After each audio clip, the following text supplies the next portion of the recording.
I'll wait till it says 12 o'clock, Abby.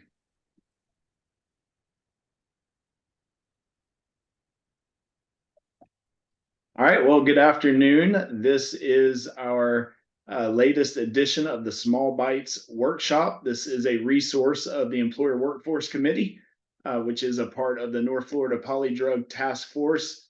Thanks for jumping on. Those of you who are first-timers, first-time attendees to our webinar, my name is TJ Ward, and I am the North Florida Director for Project Opioid, and I have with me Hannah Shaper. She's with Drug Free Duval. Hannah, you want to say hey to everyone?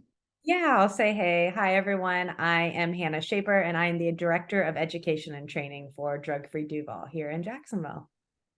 And we're going to be hosting your webinar here today. We're really excited to share with you some information that's going to be brand new to some of you. And for some of you, you've heard it before, but we've updated some of what we're talking about. And what we're going to do is pull up our presentation at this point. I'm going to have Abby pull it up. She's working behind the scenes to operate the PowerPoint for us. But we're going to talk to you about the importance of prevention-minded and recovery-supportive workplaces. And so the Employer Workforce Committee has worked hard to put together a resource that we call the Employer Toolkit. And we're going to give you an overview of what that looks like today. The one thing that I really love about our toolkit is not only the fact that it's prevention-minded, and you've probably often heard of recovery-supportive workplaces or drug-free workplaces. Those are incredible programs. One thing that we feel is important that we should add to that is the prevention-minded aspect. And so we're going to talk a little bit about that today. And so we really feel like this is an important thing for employers to pay attention to because it improves workplace health, the health of your employees, those who, as we're going to see, are struggling with substance use disorder. And it may shock some of you who are employers how many people you have in your workforce that are dealing with this issue, but it also reduces costs around healthcare. And you're going to see some data that talks about that specifically here today. Then it also plays a role in increasing productivity, which is extremely important to those who are running businesses. So next slide, please. Just to give you a little bit of an overview of how this came together. In 2016, Drug Free Duval, who is a great partner of ours at Project Opioid, created the North Florida Polydrug Task Force. And as a part of that task force, there's several different committees. One of them is the Employer Workforce Committee. And you can see this committee is chaired by Dr. Kelly Tice, who is the Chief Health Equity Officer of GuideWell and Florida Blue. And I think she had a title added to her name as well, VP of Medical Affairs. I saw that recently. So she oversees quite a bit, but she does an amazing job and did a great job of really getting this Employer Workforce Committee kicked off and going in the right direction. And then I'm able to co-chair and provide support to her for that. And we got connected to this as Project Opioid through Drug Free Duval, through an invitation from our friends at Drug Free Duval. When we started Project Opioid a couple of years ago, we knew we wanted to bring business leaders together, but we didn't know exactly what our mission would be as we move forward with those who are leading small business, large business corporations here in North Florida. And we got invited to attend this Employer Workforce Committee. And when we saw the work that was being done through the toolkit, we thought to ourselves, why would we try to reinvent the wheel? Let's see if they would allow us to join forces with them. And so we talked to the folks at Drug Free Duval, Sally and Susan and Hannah, and they were gracious enough to welcome us aboard along with Dr. Tice. And so we have kind of combined our efforts to help promote the toolkit and continue to develop it and just add to it. Next slide, please. So if you're familiar with the overdose crisis over the last few years, especially, we've seen a massive increase in overdose deaths because of this synthetic opioid, fentanyl. I think a lot of people, most people probably heard of that. In 2022, we saw over 110,000 people die of an overdose. Most of those included fentanyl. And so as Project Opioid, we're trying to bring leaders together to work on this issue to help reduce overdose deaths, to connect people to resources that can help them recover successfully. And as a part of that, we collaborate with organizations that are doing effective work. That's how we got connected to Drug Free Duval. And again, the Employer Workforce Committee. What I want to do at this time is kind of throw it over to Hannah and let her tell you a little bit more about Drug Free Duval, and kind of where they've come from, how they started, where they're going. So Hannah, you want to take it away for that? Absolutely. Next slide, please. So as TJ mentioned, Drug Free Duval is the substance abuse prevention coalition here in Duval County, the only substance abuse prevention coalition here. And we were founded in 2008 after a few of us were really shaken by a tragic yet preventable incident involving some kids and alcohol. So our first focus was specifically alcohol. We knew that our community was capable of being better, and we really dug into the science of prevention, leading us to engage the strategic prevention framework, which is a method of community change that is potentially both sustainable and culturally competent. So we focused initially on alcohol, as I mentioned, but then we have started to morph, and we now address multiple substance issues throughout these years. It was marijuana. Now it's marijuana again, as we know, with the legalization of marijuana and medical marijuana. That's something we've really realized we had to focus on. As well as opioids. So the efforts have spanned awareness and education campaigns, training across 13 different sectors and multiple counties, distribution of a wide variety of tools to support change, the convening of the North Florida Polydrug Task Force, as TJ mentioned. And then we also have the Duval CoLab Youth Leadership that now spans 4 counties and 13 different schools. And we actually have specific schools creating their own CoLab clubs within their school. So as we've mentioned before, opioids and fentanyl pose an existential threat, and not just accidents and jobs loss, which are bad enough, but really death.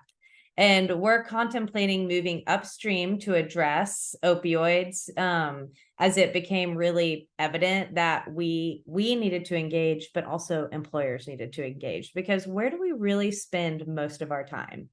At work, right?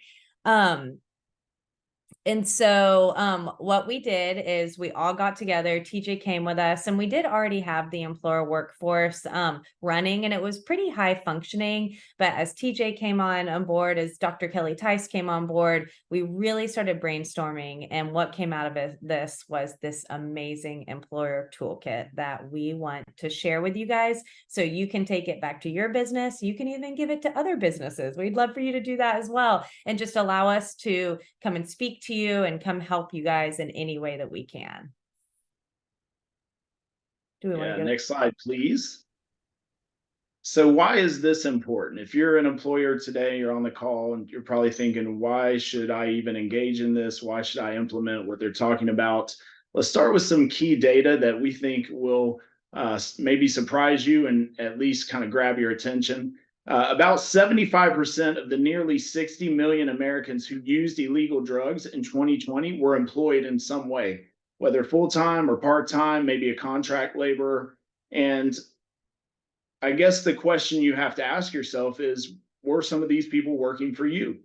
Maybe they were. The truth is they probably were. They were working for somebody.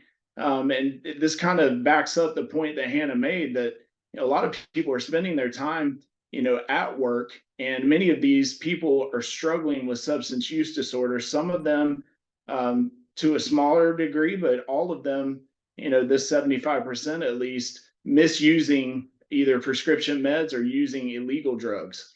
Another reason that this is important is because substance use is costly.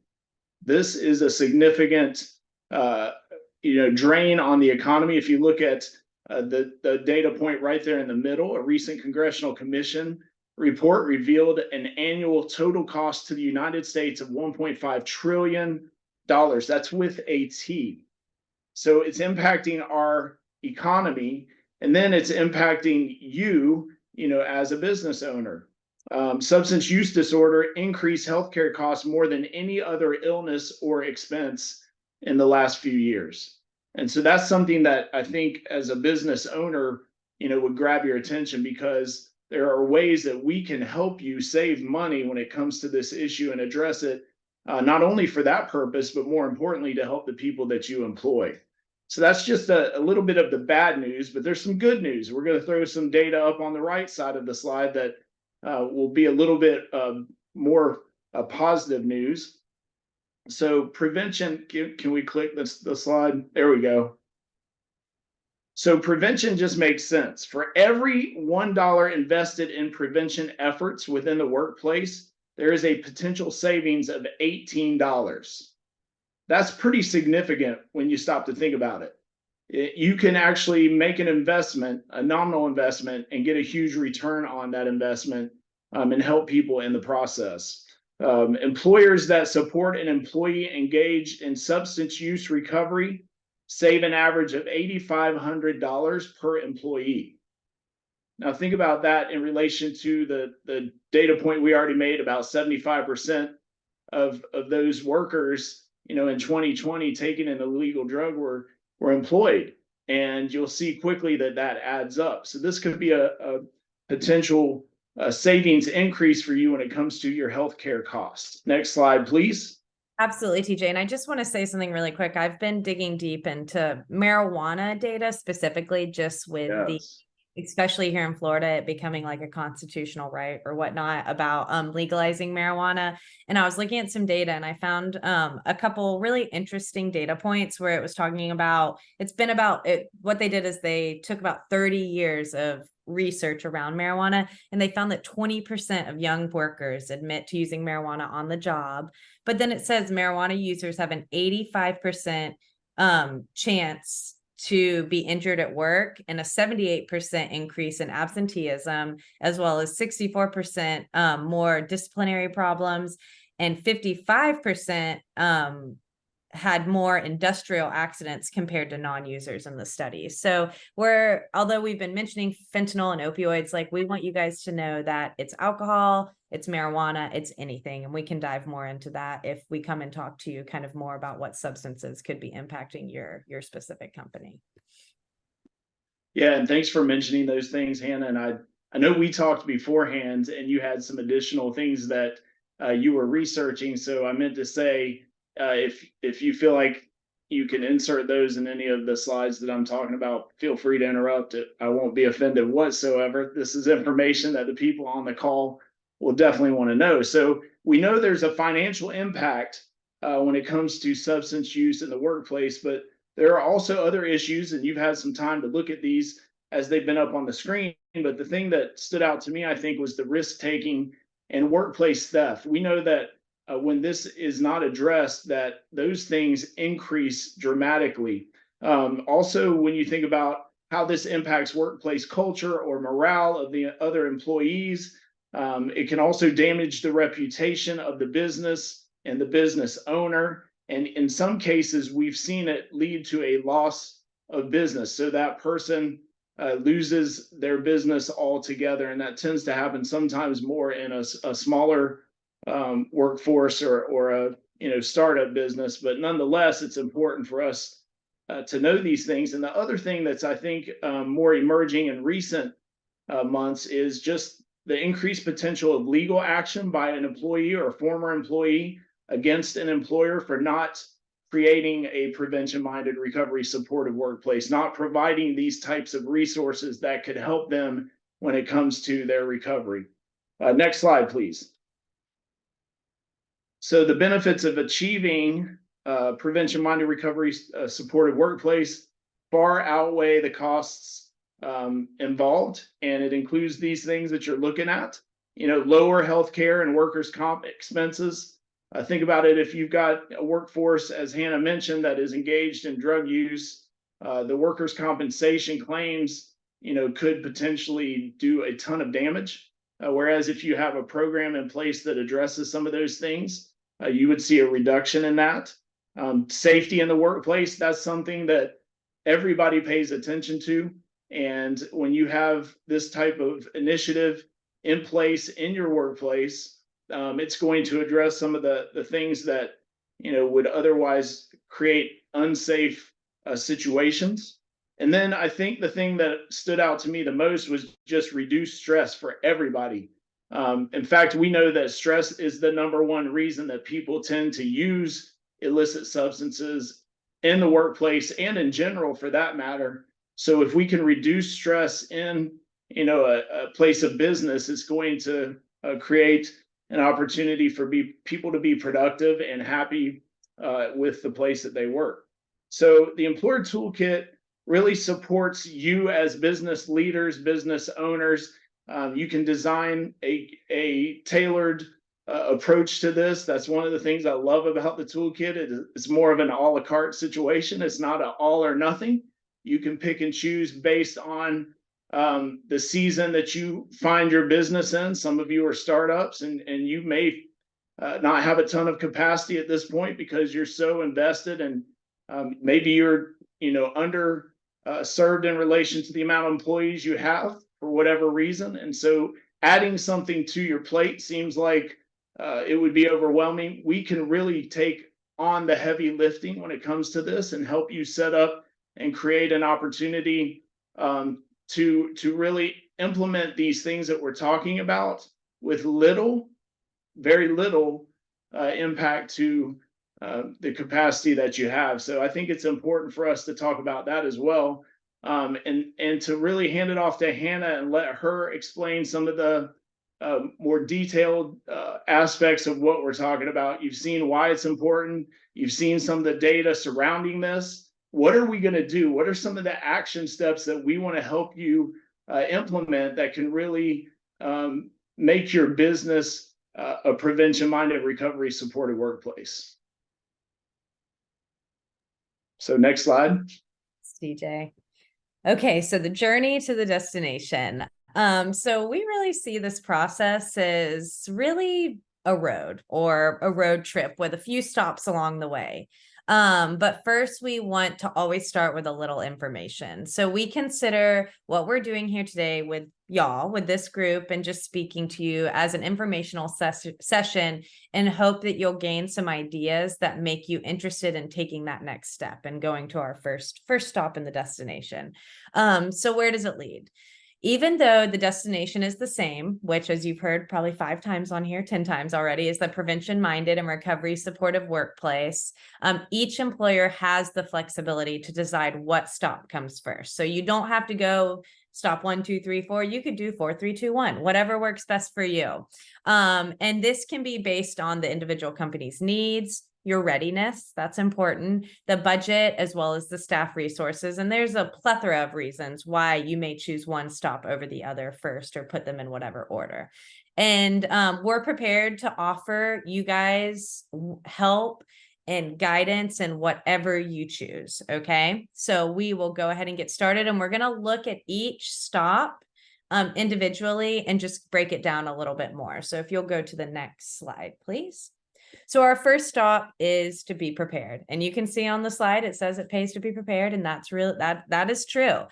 So we want to give you guys a piece of data first. And it's just a, did you know that per the Bureau of Labor Statistics, 8.1% of the unintentional deaths in the workplace in 2020 were due to overdose. That is a crazy statistic right there, just piece of data. So this is a pretty straightforward stop, and it's about being prepared for a situation or workplace emergency that has become more likely to occur, just from that data point right there. And we really want to ask you the question, is your workplace ready for this potential emergency? Do you guys have Narcan on hand? Do you know how to use your Narcan? Do you know how to recognize different overdoses or different substance overdoses from the other? So implementing this stop includes providing training to whatever cohorts of businesses that the employer designates, or different, whatever. Maybe it's your HR people. Maybe it's all of your managers. It really just depends on who you think would be the best to be trained in this. And we'll train them on signs of overdose and administration of the life-saving opioid overdose drug naloxone. We'll train you on signs of opioid overdose and naloxone administration. We can also train you on other signs of other drug overdoses doses, because they do all look pretty different. And then the other component that goes along with being prepared includes, where do you store your Narcan? Does the HR person have it in their desk? Is it with the AED boxes or your first aid kits? Is it in your break room? Whatever that looks like, we will work with you on determining what would be the best protocol or procedure when it comes to who should get trained, where you should store that life-saving drug naloxone, and we'll walk along you this whole time. And currently, all the components at this stop are funded by grants, and they're available no cost to the employer. So that's a pretty big incentive, if you ask me. We will come in and we will train whoever it is you want for free, and then we're also able to give you the tool, the actual naloxone, for you to keep on site as well. Next slide. Our next stop, this is prevent. Okay, so we're kind of getting into that prevention mindset, right? And so this stop became important in building a prevention-minded, recovery supportive workplace for both qualitative and quantitative research. So the National Retail Federation survey, along with numerous other workplace studies and surveys, revealed that startling responses from drug abusers that are on the job, about 80% admit to stealing from the workplace. As we drilled deeper into the information with interviews from employees and recovery, we discovered that drug users steal from employers and from fellow employees as well. They took things that could easily be sold to buy more drugs, but they also steal money and legitimate drugs stored in the employees' drawers. So we've been doing these small bite workshops for a little bit, and probably one of our first ones, we actually had a gentleman here in Duval County. He loves to share his story. He's been in recovery probably 15 years. But he told us about when he was deep in his addiction. He worked at a pretty well-known engineering firm, I want to say. And he said when everyone would go to the staff meetings or they'd be out at lunch, he'd go by desks and he wouldn't steal all the money. He'd steal a couple dollars here. He'd see someone left some medication, some prescription medication in his drawer, take one or two of those. And so that plus this data really said, man, we got to prevent this. We can't even let it get to this point, right? So this stop covers rethinking workplace policies about storing medication and drugs, along with proactively supporting disposing of unused or no longer needed medication. As we talked about before, we spend most of our time at our jobs, right? So if we're prescribed something because we're sick or we broke our arm and had surgery and we're back at work, whatever it is, there's a big chance we're going to keep our medication in our drawer, right? And we say, no, don't do that. Definitely don't let it build up and stay in there. But by engaging in this and being creative, you can really build morale among workers, along with impact the employee's mindset beyond the workplace. And that comes back to changing that mindset of, where do I store my medication? We keep it in our backpack. You keep it on your person. Maybe you have lock boxes, whatever works for you guys. We can help with that. But also, when you no longer need that medication, let's dispose of it. And we have access to this amazing brand.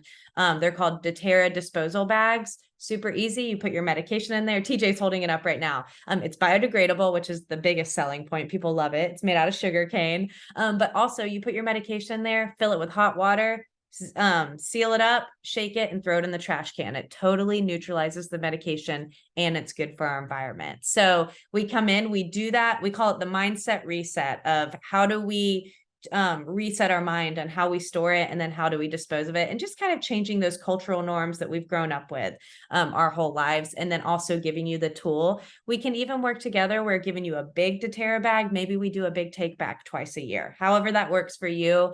But that really embraces that prevention mindset of, we're not even going to let someone who may be struggling with something get their hands on this medication and then potentially overdose on it. Hey, Hannah, you Yes. mentioned being creative with this process. And one of the things that I love, the stories that we tell with an employer with doTERRA, is they did what they call the desk drop.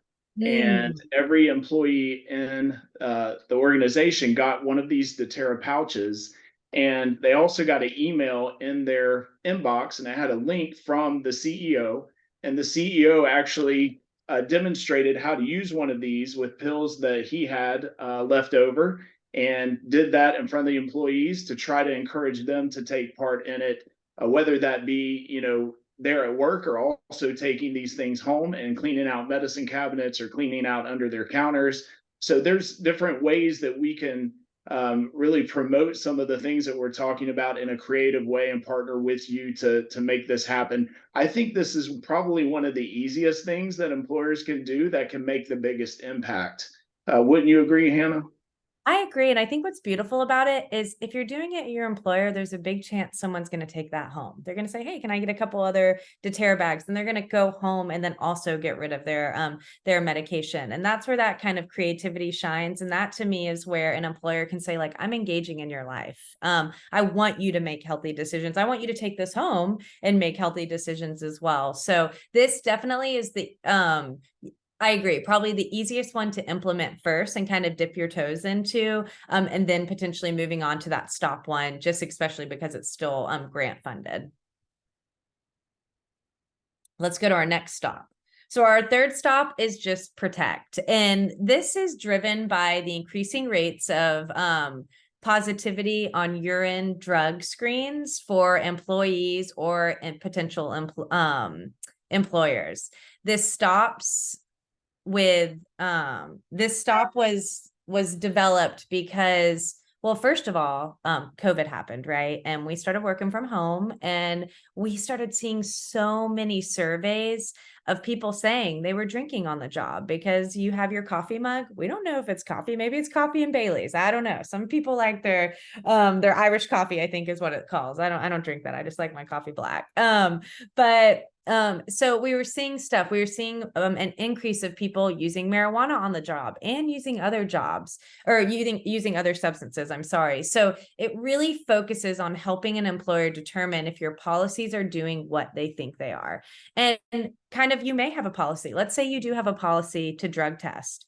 What do you do when it's positive? Or what do you do if the best story we can give is we were doing a presentation with this about this specific our employer toolkit, and we had someone totally different county say, yeah, we actually had someone who wrecked their car, and they were tested, and I want to say they may have been drinking on the job. It may have been another substance, I'm not sure. And they said, but our problem is like, we had the protocol of testing them, but we didn't have a protocol of what we did after that, right? So we want to help you guys create really robust protocols and policies that are going to support you guys in being able to implement these drug-free workplaces, absolutely, but also those prevention-minded and recovery-friendly workplaces. And as I mentioned, we've often found that there are gaps here or there within our policies. So sometimes an employer thinks that they've been very clear, or that the policies that have been developed are super clear and enforceable around substances in the workplace, until the problem reveals that gap. Kind of like not knowing what they did after they tested the person, or what they could do. There was no protocol for that. So sometimes the communication of what is in place between leadership and employees can be really murky. And we actually have a survey that we send to the leadership, but we can also send to the employees, that we then look at. We will compare them side by side, and we'll say, oh, there's a big gap right here. Like, this right here is clear for your leadership. It's not clear for your employees. And implementing this survey really helps with that. And it's really easy. We just send it out via email, right? And it can be super revealing and understanding. And how do we modify those policies specifically? We will offer a comprehensive review of your existing policies, as well as that survey, if you choose to do it. And then we will provide recommendations on how we can shore things up. How do we tighten them up? How do we make it more clear? Maybe it's more advertising or marketing on your billboard or your little bulletin boards or whatnot, just clearing them up. And then we want to look at costs for the stop. Can really vary. It just depends on what type of customization you guys want. So there can be some cost with it. There may not be, but if you're interested in it, we can really break that down depending on what you're looking for. Next slide. And then our fourth stop, this is actually our final stop, is just promote. So this is a pivotal stop in and it's critical for both prevention and recovery. Based on the National Institute of Occupational Safety and Health data, stress is the #1 reason people use substances on the jobs, right? And we're getting to a pretty stressful season, which is your job and the holiday, right? And so what we want you guys to know is that this is that's expansive, and it can run the gamut in causes from understaffing to hostility, from personal family issues to difficulty in transportation. The list goes on and on. And while employers cannot solve all the issues their employees face, they can be proactive in a few targeted and extremely effective ways. One is attending our iCares Prevention Minded Recovery Supportive Workplace program, either a 14-hour or a 20-hour online hybrid program, depending on the attendee's status as an HR professional. And this leads to astounding options for the workplace that reduce employee stress. Implementation can be as simple as a 3-minute breathing technique. Optional yoga at lunch. We have a really wonderful partner called Yoga for Change. They will come in and they'll do chair yoga. They'll go in the break room and they'll do whatever yoga it is. They'll do mindfulness, really great breathing techniques, just so you guys can engage in your employees' lives and saying, I know you're stressed. Let me help you with that. Right. And then let me get back to, oh yes. So all of these, those breathing techniques, the yoga, whatever it is, it's been shown and proven to reduce the employee stress. And that can then lead to reducing an employee's use of substances. So just like that, you've moved towards the destination of a prevention-minded recovery supportive workplace. And the cost to this stop also varies. Okay. I'm TJ, you can correct me if I'm wrong, but the iCare Prevention Minded Recovery Supportive Workplace program does cost money, correct? Depending on how big or what they choose. It does, but we also have partnerships that with organizations that could be willing to scholarship individuals. It's just a case-by-case basis, depending on what their budget still has left. And then we've talked with iCare, and they can work some special, deals depending on what the situation looks like for the organization. So there are ways to help reduce costs associated with that. But yes, that certification is, because it took so much money to develop, and the person that's taking it is getting such a great amount of information, and that certification is actually nationally recognized.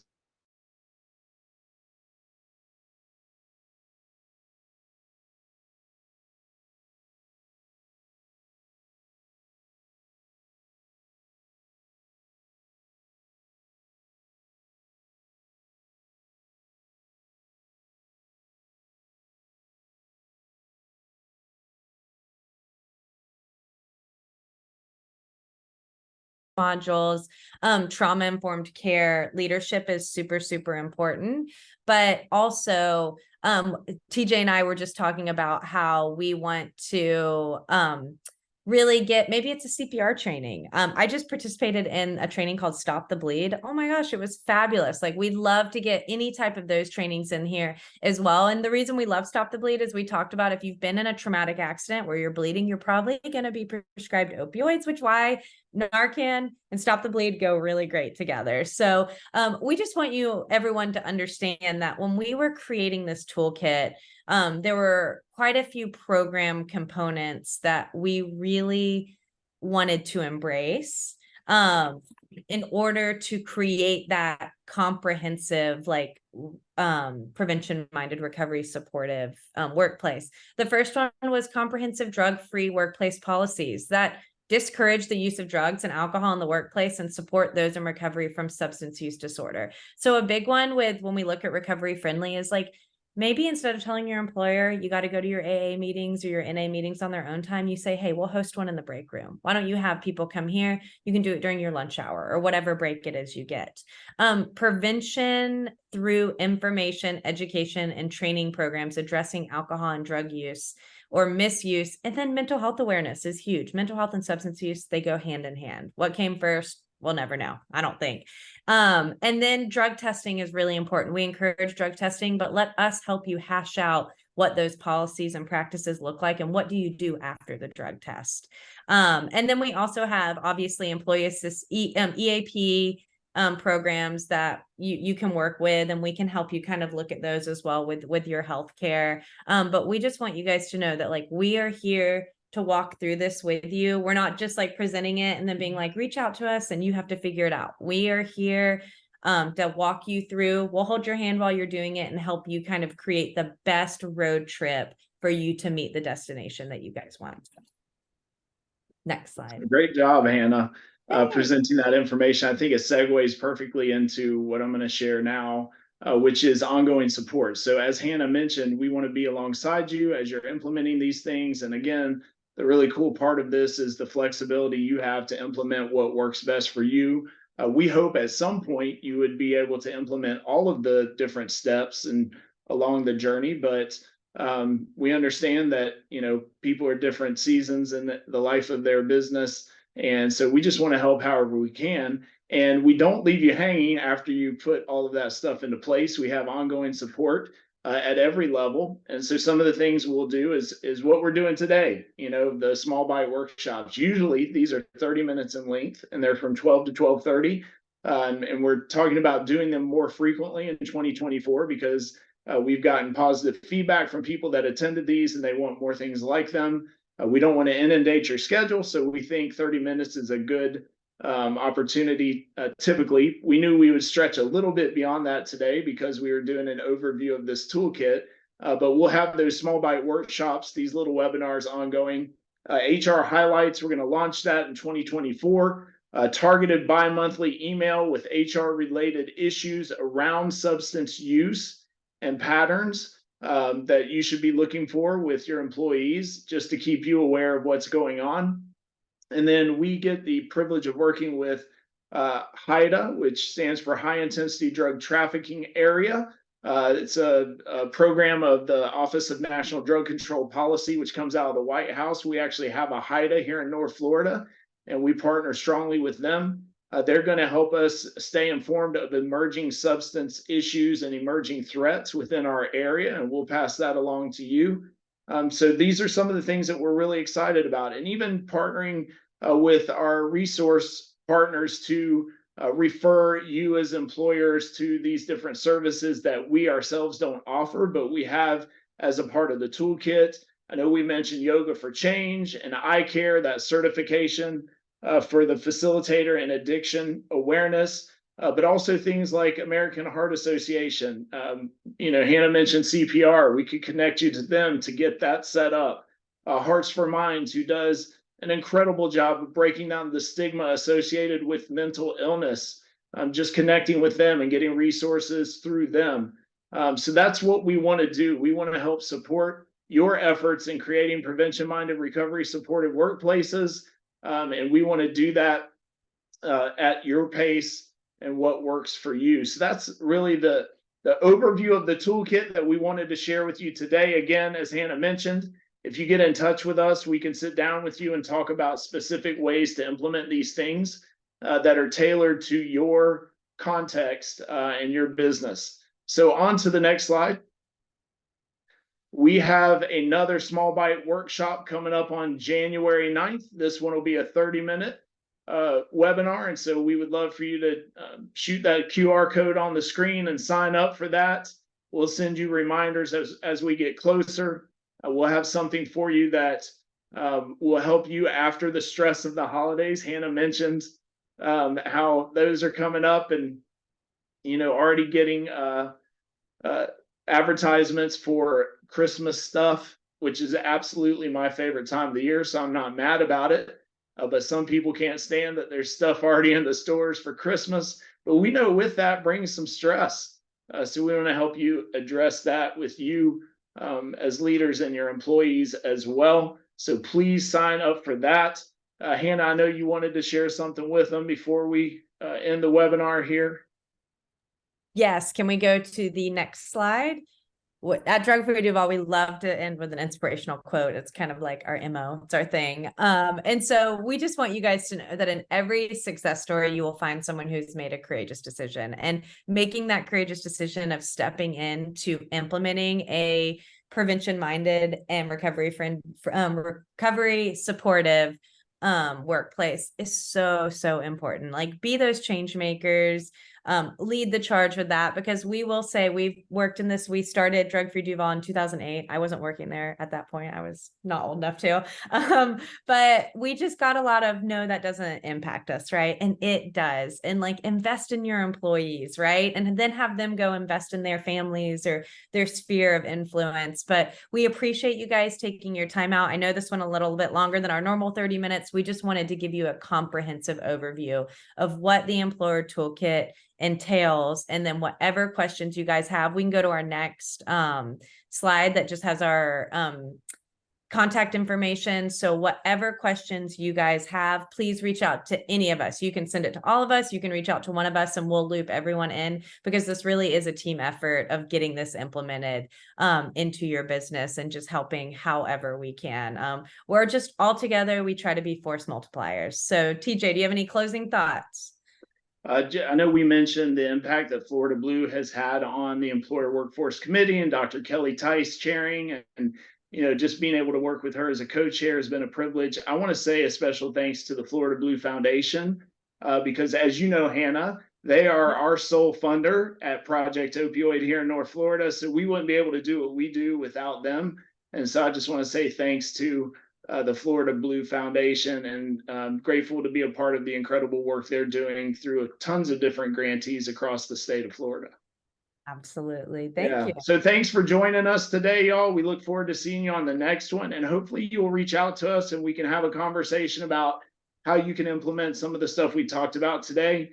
We appreciate your time. Yeah, there's the QR code again. Abby threw that up there in case you didn't have time to shoot that earlier with your camera. So we'd love to see you in January, and many of you will probably interact with before the end of the year, but if not, have a great holiday season and we'll see you in 2024. Yes, we will. Thank you. Thanks.